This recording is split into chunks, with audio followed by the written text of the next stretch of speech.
So hello, my name is Adam Bean and welcome to the 31st edition of airhacks TV. So this time with Java 1 and Java E news, so it's kind of special edition. So I would like to start with Java 1 impressions, so start with the Fisherman's Wharf. And so I took the streetcar to the Java 1. I was late, so I just spent 2 days Java 1. So it was a nice experience because I could just register right away. So I ordered a coffee at the Illy's in Hilton, and they couldn't get the Duke. So always wrote Buke or something else. It was funny. So this is the booth. This is the home of the whole micro profile movement. And there was a night hacking booth where I gave later an interview about the keynote and Java E. And as you can see here, there's on the right side, there is a Red Hat with the Whitefly, IBM with Liberty Profile. This is a part of the interview, kind of endless loop, because I recorded the monitoring screen, so it was fun. It was a nice hack. And so you could get some micro-profile t-shirts at the booth. This is the Payara booth, Payara fish, like commercial glass fish, the Gelastic Cloud. And this guy is an IoT guy, probably nothing to do with Java E. So Mark Reitholt with the modularity session. And I had no time to be outside, so this was just one shoot about for the closed street. And so Microsoft loves open source and Java. There were lots of stickers about this. And this is the old friend Yoshio. So it's like the Java evangelist from Japan, works for Microsoft, and he presented a nice service where you can upload your picture and it estimates your happiness. You can see my happiness is 100%, and also your age. And I was estimated to be, I don't know, 10 years younger. This actually is the case. So nice and intelligent service from Microsoft. So the next thing is Java E8 news, contents, roadmaps, and caveats. So let's start with that. And now start with the slides, with the PDF. So the programming model extension, this actually comprises Java 8 and Java 9. So we get reactive programming extensions, which will come with partially Java 9 and Java E. Unified event model. So what it probably will mean is, so probably it means nothing is set in stone. This is a new JSR is going to be launched, so you can participate. And this unified event model would means remote events is going to be sent back and forth. So it would be nice if this would be the case, like a remote CDI.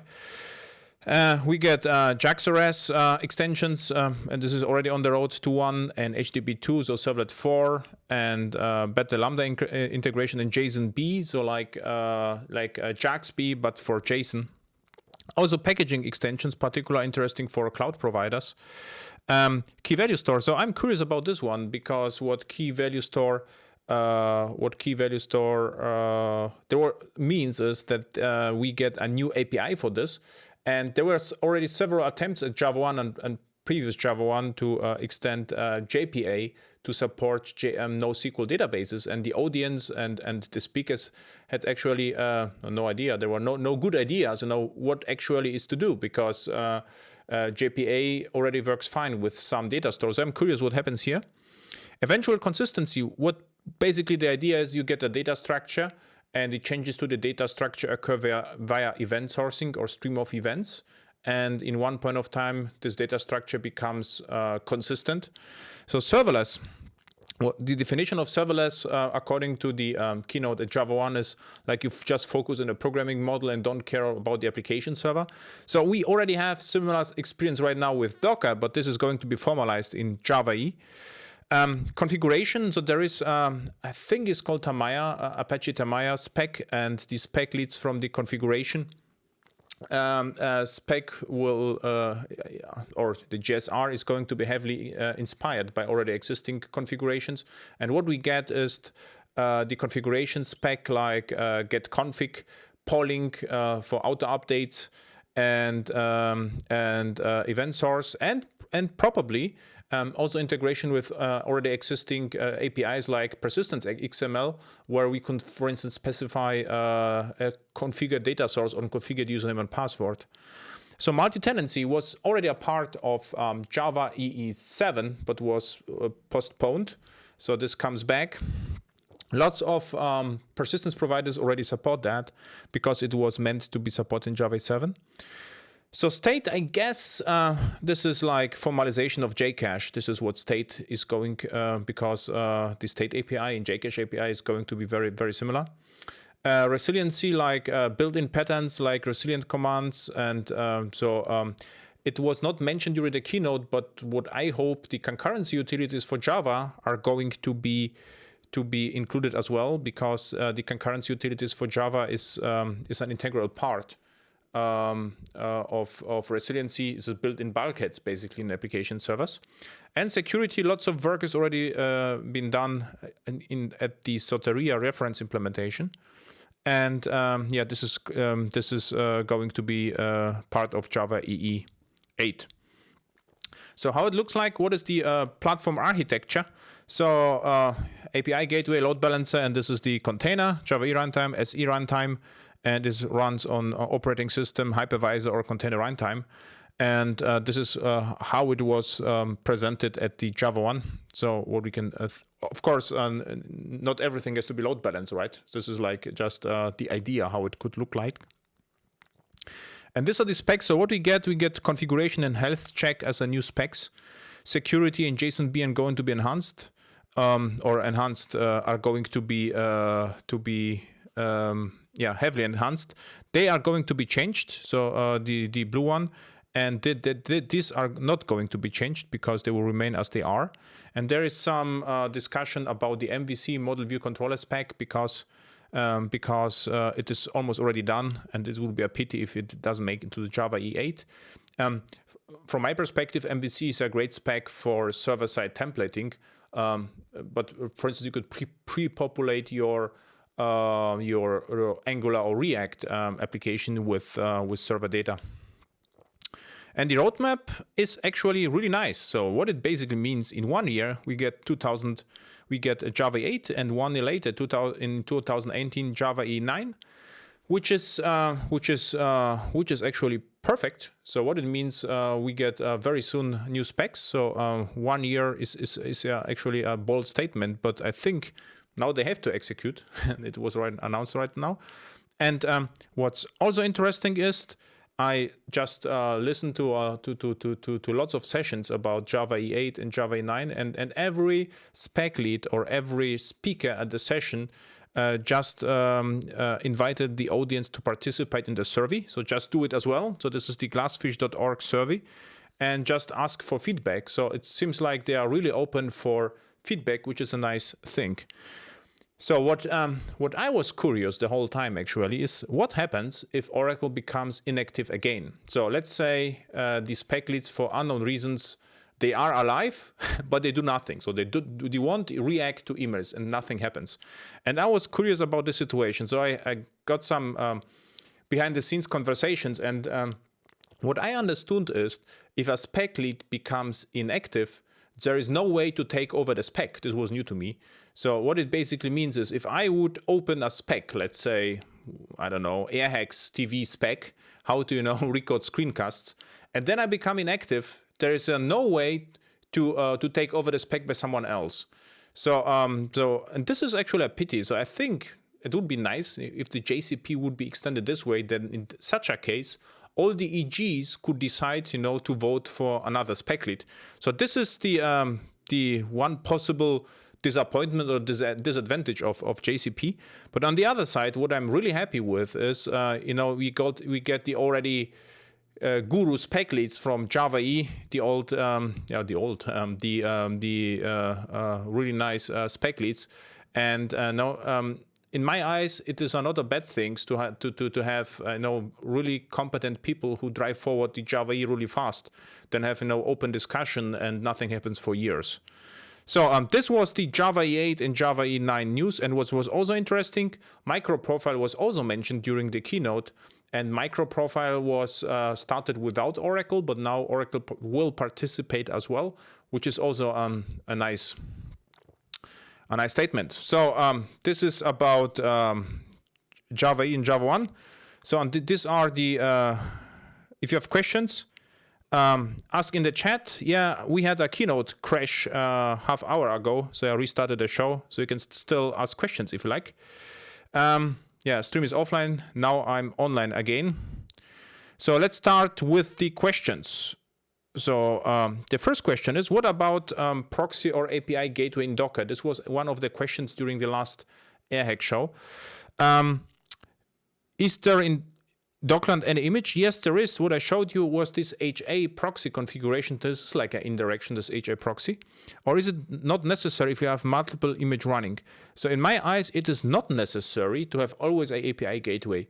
And I don't know whether you remember, at the beginning of Java E, there was almost a not good practice everyone attempted to do is like have like a web gateway with the web presentation logic application server and the backend part with the backend business logic for unknown reasons, and this make the whole architecture more complicated. So I think in all my project we have multiple images running, but we never had without a reason API gateway so far. So in my opinion, you can start without service registry or API gateway. And then if you need one, when you will notice that if you have, for instance, swap different implementations, different providers and runtime, then API gateway could be an interesting thing. Usually in my enterprise project, there is no need for that. That we was, at the runtime, swap the implementation of the services and the API should with a stable API. So next question from Kovica or Kovica. So let's say hello. Back again, just reactivate.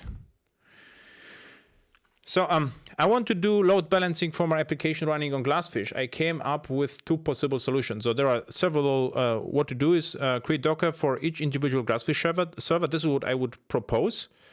And what it means is this would include installation and setup. Yes, of course. And what I did, I show you, for instance, here. We have here Payara configured. And there is a Payara configured image. And what it basically does, this is actually the part of this connections, pools, JNDI, and so forth. This, in my case, I just configured the JVM options. What you can configure is, the GMS options, data sources, and whatever everything can be configured here. And then you have one image which can be started several times, and you get your load balancing. So this is what we do. And just the Payara raw image is just the Payara without any configuration. This is a project-specific configuration, and what I did as well, I added a project, and monitoring configuration as well. So by the way,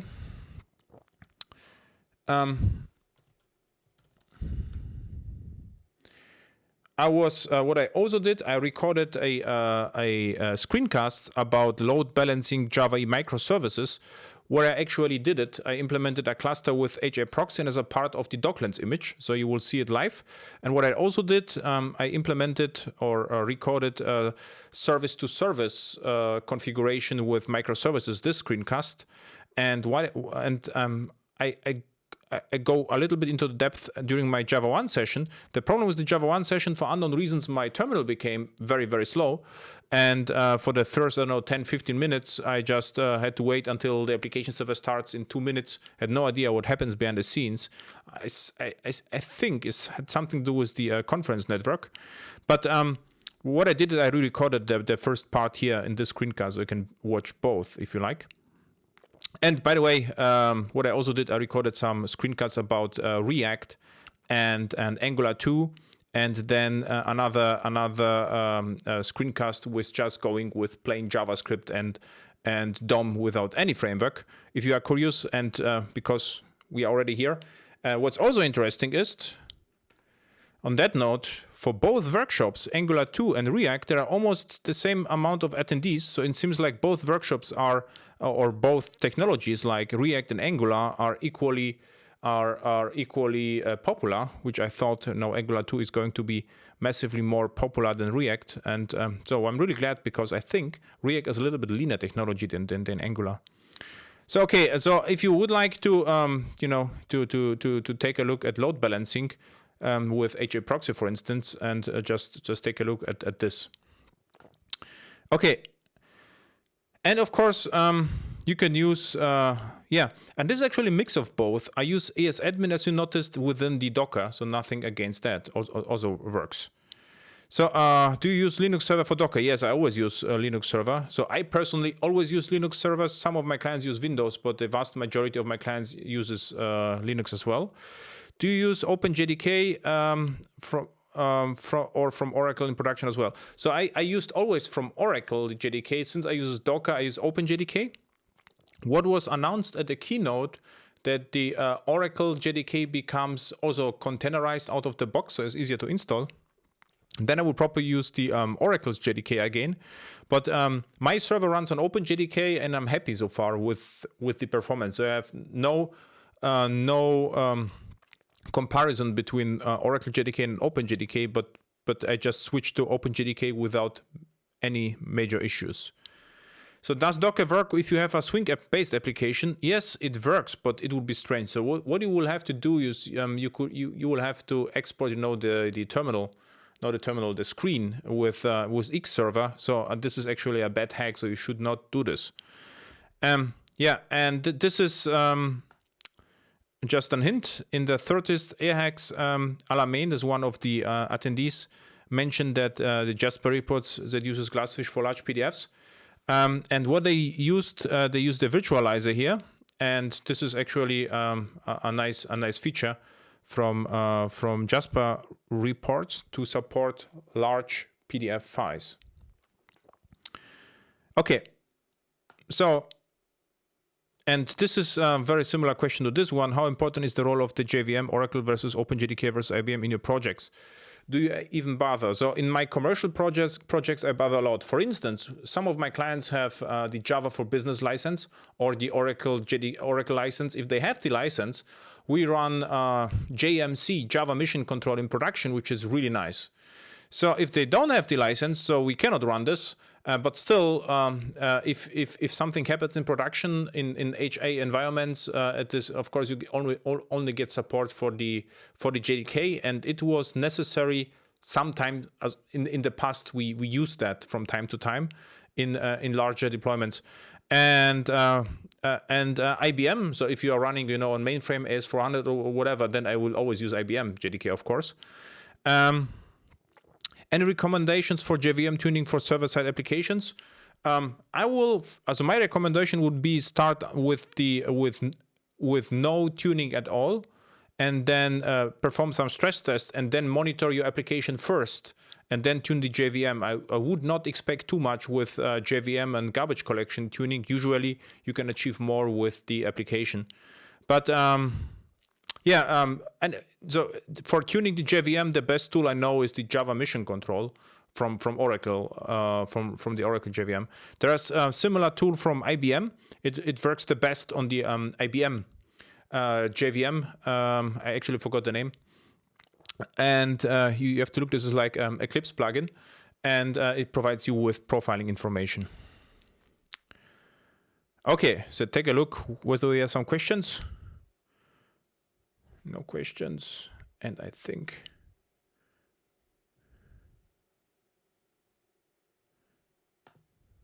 so. No questions, no questions, no questions.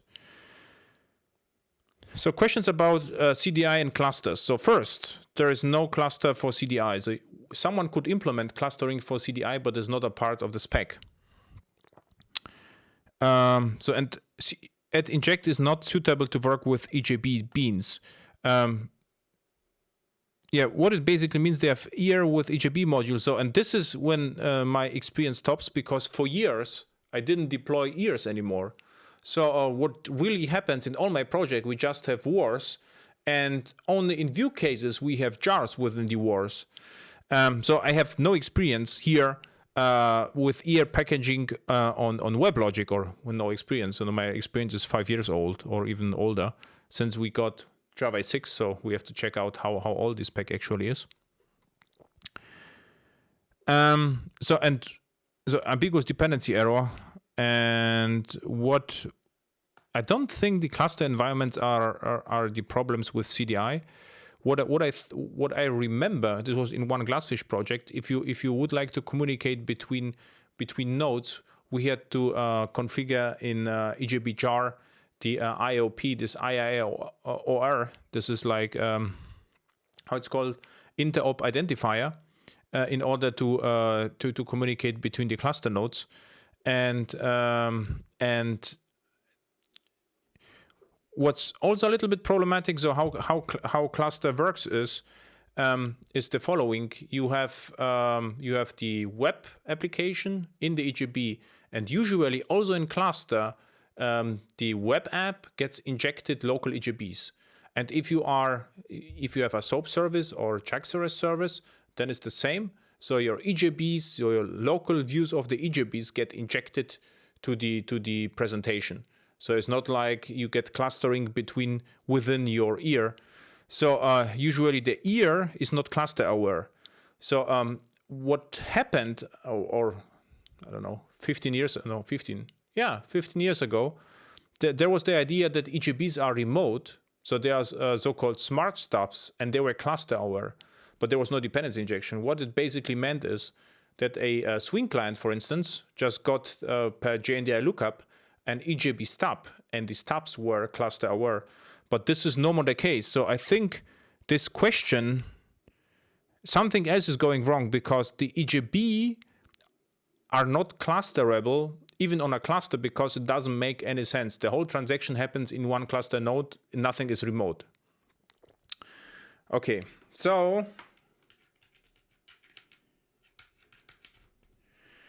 next one.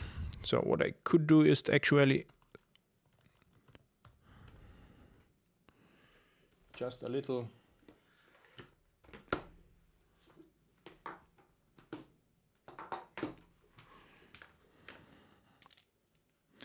so what I meant by that is, so we need a new, so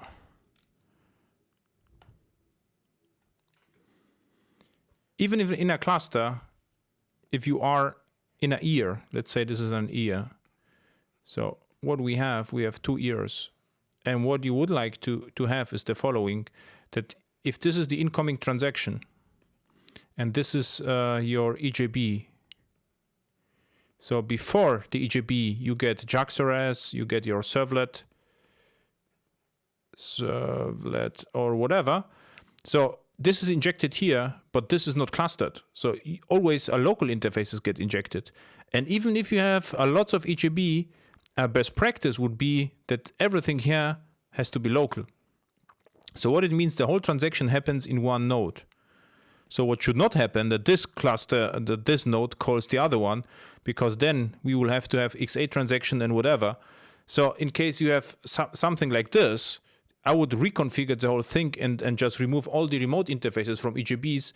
So all EJBs, even in a cluster environment, have to have local interfaces. And if they have local interfaces, just local interfaces, it should still work. And and this what I will propose is just to remove, the remote interfaces. Then you remove the cluster availability of the EJBs, or the cluster ability of the EJBs.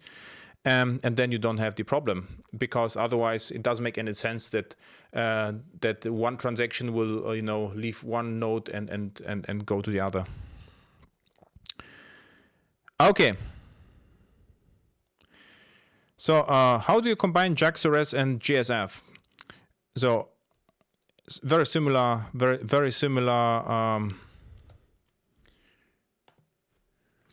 problem. So if we have our boundary control entity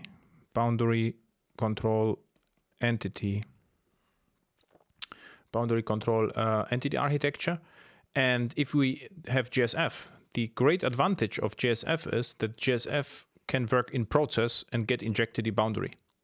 So if we have JAX-RS,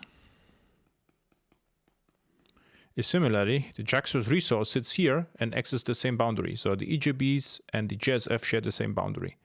What the question implies, which might be a good idea, so eat your own dog food, that you have the boundary here, which is remote, and you have somewhere else a JSF, and the JSF is the placeholder, of this could be Angular, for instance, as well.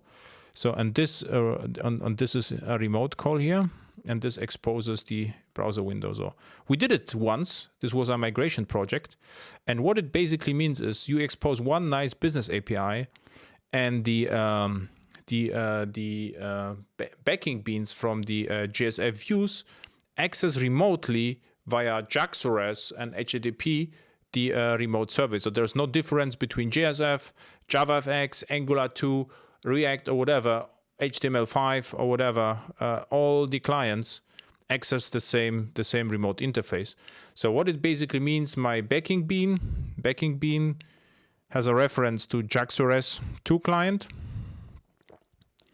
and the JAX-RS 2 client talks via HTTP to a resource, and the resource accesses the boundary. So this would be your architecture. So basically your backing bean behaves the same way as your system test. Okay, nice. So is it a good approach? No. What I would do is that JAX-RS backing bean and the JAX-RS resource get injected the same boundary, and the boundaries are clean EJB at stateless. I think I did it in the Effective Java E online course. So just look at this. So the role between Docker and project like Cumulus or Whitefly Swarm.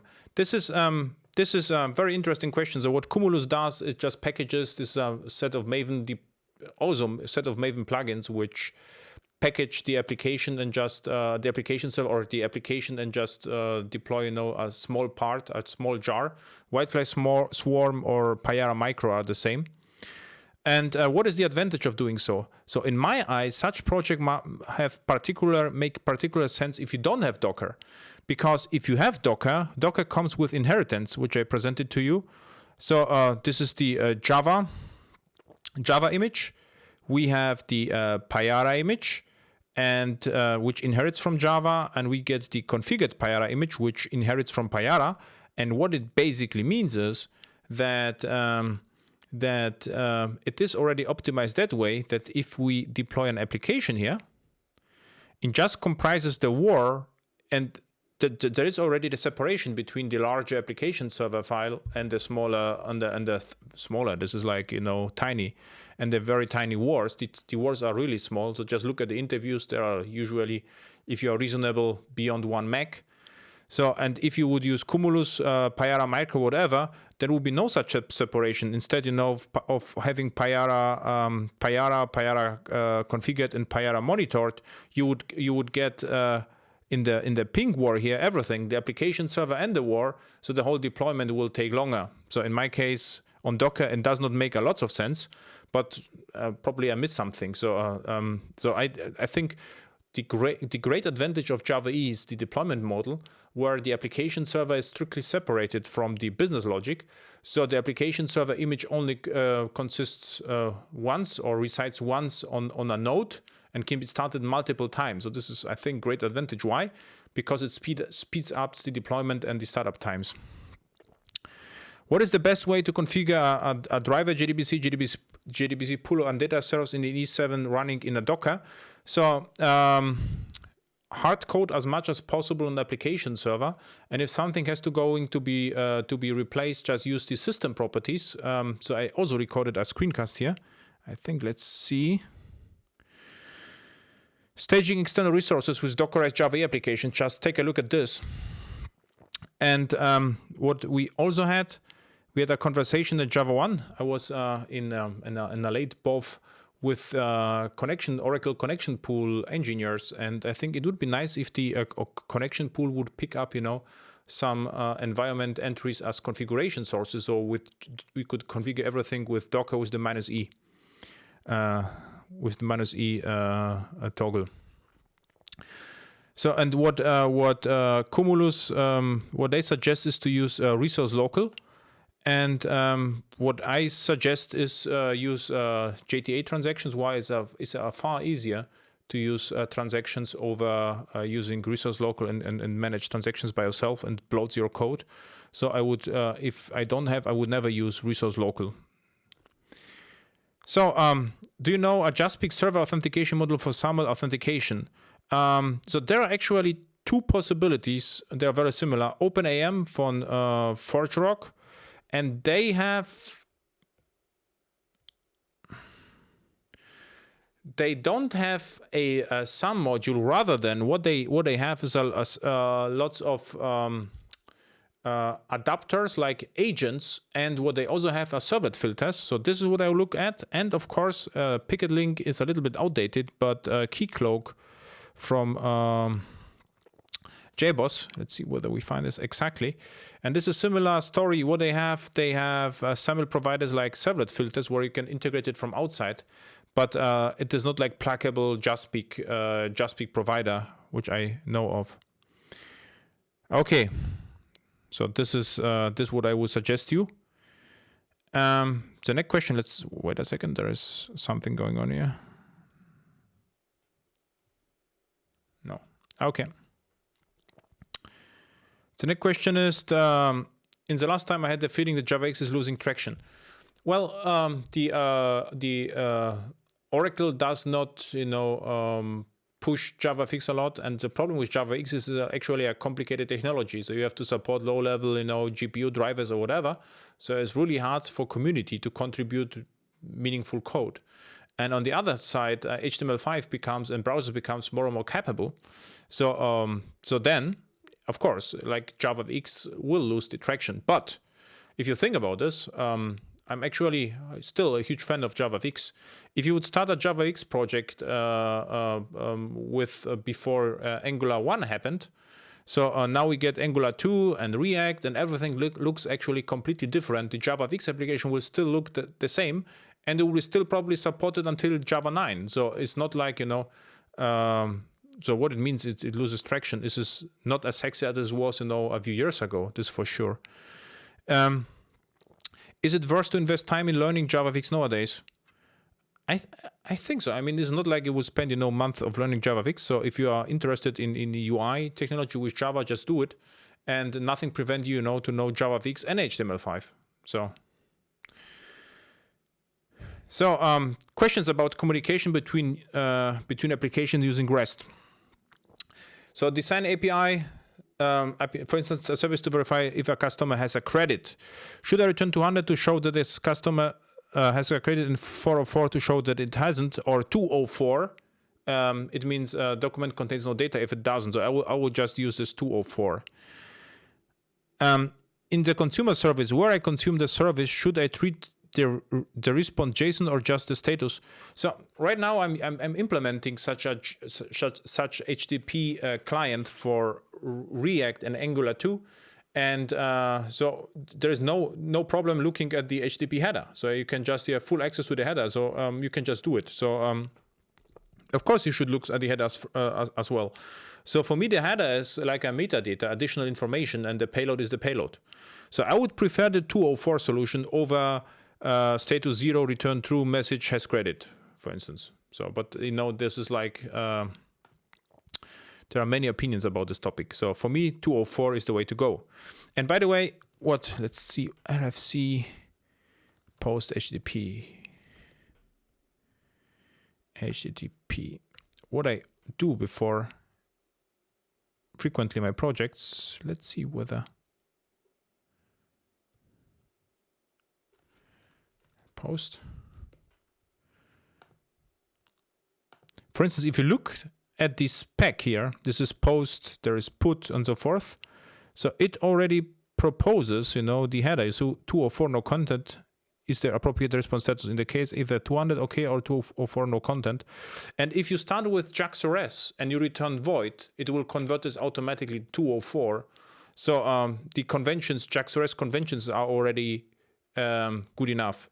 So so just take a look at this, and there is a put, and let's see, get. Do we find get here? Get. And you would probably find here as well. Now there's so just read the spec. So post is most interesting because it suggests 201, 200, and 204, and what I also frequently do, there's another section with all the HTTP status codes, and see whether I find the right one. For instance, on validation errors, there's a code for validation error as well. Okay. Problem. JE application, an ear, Wi-Fi 9, and it starts, it consumes 100% CPU. How to find the problem? I would deploy this on Oracle JDK, connect mission control, record a session, and then it will probably find the problem. And it will log the GCs as well. You will able to profile the problem. So this is from a long friend of the show, and he asked me, okay, communication between microservices without Docker, and which tools to use. And without Docker, you don't have the problem. The problem with Docker is the local host points to the Docker container itself. On outside of Docker, the local host posts to the host machine itself. So what I did prior to Docker, I just on one machine the microservices communicated using the local host. And in the book called airhacks, this is this one, I actually described that. So this was like my blog sends events to the X-ray, and both ran on the same machine without Docker at the beginning. Now they run within the Docker, but back then it was outside Docker. And I didn't have any problems because I just used no localhost and an open port, and it just worked. So without Docker, you don't need any additional services or software. What if this is a distributed system? The first thing to look at is just DNS, because what you will need is like symbolic name in the URI, which is going to be resolved to the IP address. And in all enterprises, it already works that way, that behind the name there is already a hardware load balancer or software load balancer, but we just get the name and invoke the service, so there is no problem at all. So and the zookeeper, I mean, if all the indirections are already needed, if you want to achieve more, like you would like to swap service implementations, or you have massively scalable solution. But even then, in one project we have for each service 2 HR proxies which are clustered. So this high available solution, we still don't have any additional indirection. So the next one, which Java 1 2016 session would you recommend for viewing? What I suggest you, all sessions delivered by Oracle employees. Why? Because usually such sessions are only delivered at Java 1.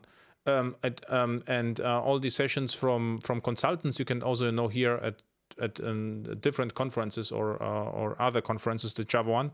Java 1, I would just as much as possible listen to the Oracle engineers who are behind JDK and Java E.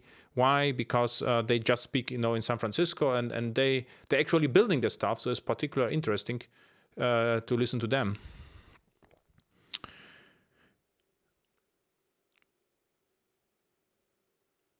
Okay, to Wesley, what you can do, just check out my BCE artifact, BCE archetype.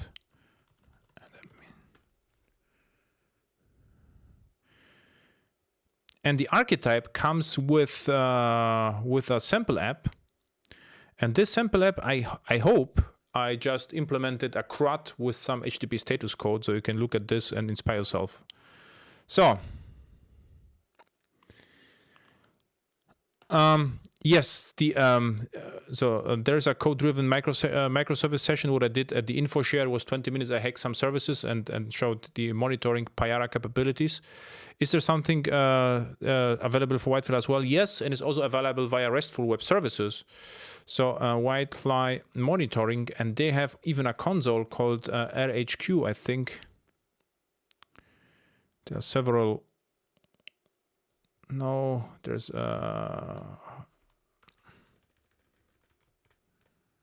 okay, then how is this one?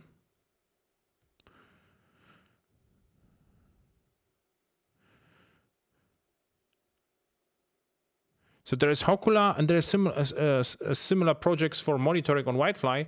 And what they also have is, I think it's called JBoss Operation Network. It's like a console where you can log in and watch the monitoring data. So they have exactly Hokura Monitor, agent. Exactly, this is the Hokula. So they have something similar. You have to install, and this is called Hokula, and there are agent and matrix. And there's a REST API for this. So you can go here and say, so this is a generic API which returns, the generic information about the application server, and then you can expose which services you are interested in. Exactly, and this is a part of so JBoss is a bit more modular, and the Glassfish comes with this out of the box, and the Payara comes with even more. They have like a request monitor. So if you get Payara request monitor, it even what I showed. So they should have exactly, but they have even extended. It was called request monitoring, and it comes on top of Glassfish. So they implemented an own monitoring. Yeah, and this is where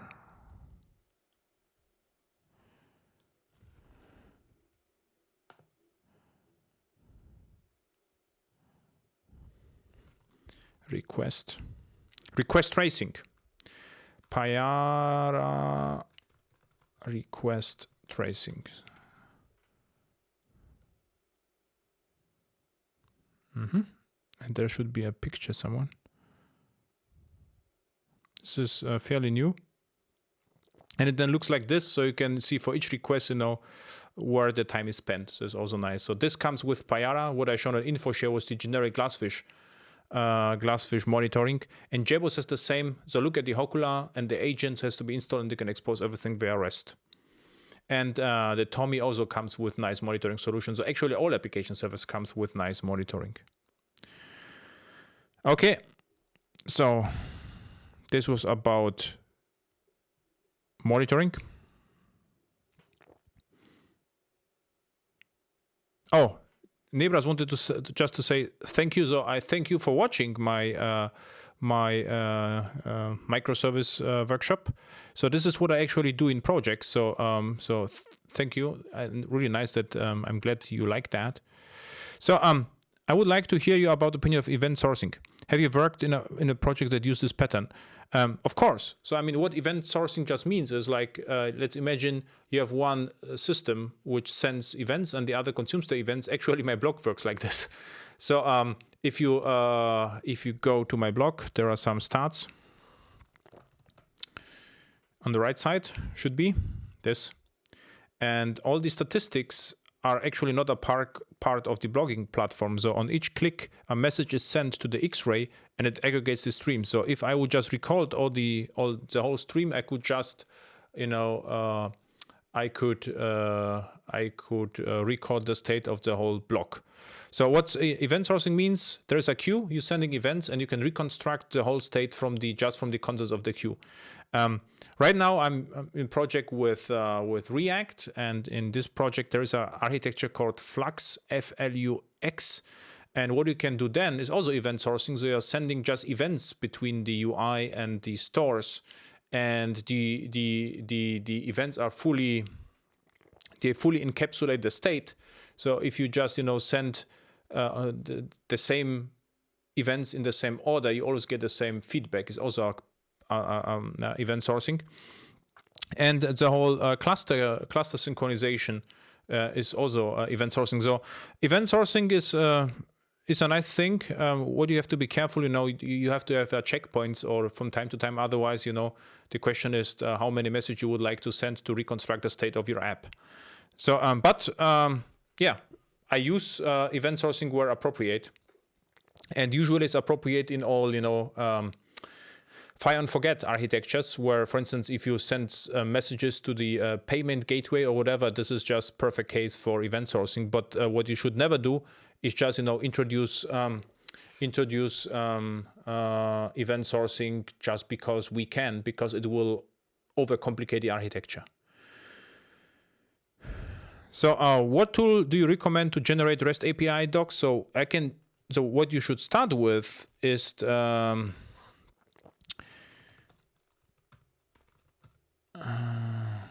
let's see whether I will find that.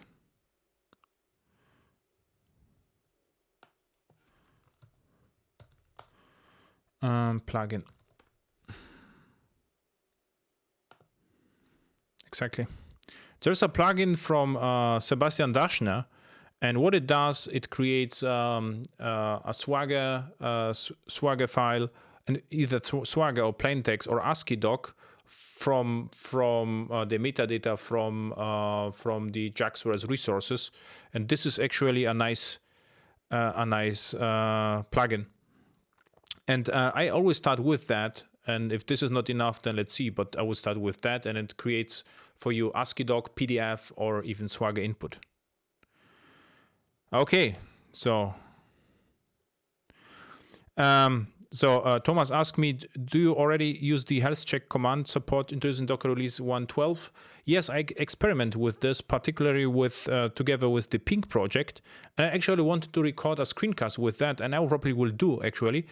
How it works, you can start a Docker image with a run command and specify a health check, which is executed without the Docker, and then you can use Docker inspect command to see what is the health of the Docker image. Do you have a favorite zero downtime deployment strategy with Java in Docker? Right now, HA proxy and Docker. HA proxy is mature, comes with a start stats. So just take a look at the at my screencast how easy it actually is, and is used a lot. So I would start with that. How you would wire programmatically the entity manager without using persistence XML? So without using persistence XML at all is going to be hard. But we already mentioned the BCE boundary control entity. What you can always do, you can just partially provide the data in persistence XML and the rest provide with via the programmatic API. And I use it always for testing, for system tests, for instance. So I have a persistence XML, which and I just boot the entity manager without injected that. And thus, the only way would be to rely on vendor-specific feature. I mean, the entity manager is created with the properties, and the question is, I think at least you will have to specify the resource local. So we will have to experiment with that. But if it's not possible, what I would do, I will implement one class which produces the entity manager, and this class would be vendor specific, which is not a huge deal, Then we would inject the entity manager with add inject, and it's going to be produced by the vendor specific, let's say by Whitefly or by Hibernate entity manager, which creates this programmatically. So the Mr. Probably Refzer, but probably Michael Refzer, asked me, what is your setup for ES6 development, Webpack, Babel? And he refers to the screencasts, I think these ones, the Angular, React, and JavaScript. So what I use right now, I use for JavaScript development NetBeans daily builds or Visual Studio Code from Microsoft without any plugins. And I prefer Webpack. So Webpack is a really nice solution. It reminds me on Maven with assembly defined. So it output just one single jar. Babel is a standard. I use Babel right now because I rely on ES6 or ECMAScript 2015, and it's not supported by all browsers yet. So you need a kind of transformer. Which JavaScript libs do you use for unit and integration tests? From time to time, Jasmine with Chai, because Chai comes with JUnit or Hamcrest-like asserts, which I prefer over the Gherkin style. But I have to admit, in my current projects, I don't have a single unit test because almost nothing happens in the UI. So I don't know what really to test. I mean, there's not lots of business logic going on. So I will focus more on system tests or end-to-end tests. Okay, sunny greetings from Costa Blanca. So nice. So greetings back to Costa Blanca from Germany. So we have today is colder than yesterday, but the last week was also nice. So we don't have to travel to Costa Blanca. We can focus more on Java and Java E. So what is your point of view of RAML, RESTful API modeling language for documenting REST APIs? the problem with RAML I have is, I don't know, the larger the project, the more overuse it gets. So in some project, I already saw that everything was generated from RAML with custom generators. And then I ask, the question, why we just not use SOAP then? I mean, we could use just, WSDL and generate everything on both sides. And then why you need, REST and RAML? So I think what you should start with is think about the business logic, expose nice business APIs. And if you have nice business APIs, there's almost no need to document them. So no time, or wait a second. Hopefully we'll find this PayPal, let's try REST API. Let's see whether we find something useful. Okay, just we found, the PayPal REST API. If you look at this, payments, payment, post. So if you just look at this post payment, I mean, what you would expect? I would expect that something is paid, really is, create a payment. Execute approved payment, PayPal payment, payment ID execute. So this is not what I don't like, the execute. But update payment, show payment details. So if the API is nice, I think there is almost nothing to do. So what you only need to do is to define, let's see whether we find something else. To define, the data here, this is the main challenge. And even in this case, the credit card, if you look at this, is almost self-evident, what it actually comprises. So instead of focus on generation, I would focus on the quality. And I know that it's hard in larger companies, but this is, you always have to reason why you're doing something like this. And to generate code is always, suspicious at first. So I will wait with that. So we were, there were lots of questions, and because I restarted the show, there were no questions from chat and no questions from Twitter, which is a good thing because it was a record time for 20 questions and with Java 1 report. So we had 20 questions in about 1 hour. And so again, what I did last week, I had a bad feeling because, if you look just at the because of there were 1 month without any screencasts, so I recorded the most asked questions as screencasts. So there were 5 screencasts in a row. I was thinking one day I just recorded a couple of them, and we'll also have still some ideas what to do. So watch my YouTube stream, and thank you for watching, and see you in upcoming workshops. Actually, they are around the corner. In particular, looking forward to both of them. And this is also well attended in December. So if you would like to come, then we get again attendees from all over the world. So thank you for watching. See you at conferences, airhacks. Watch my YouTube stream, my blog, and enjoy Java and Java E. Bye.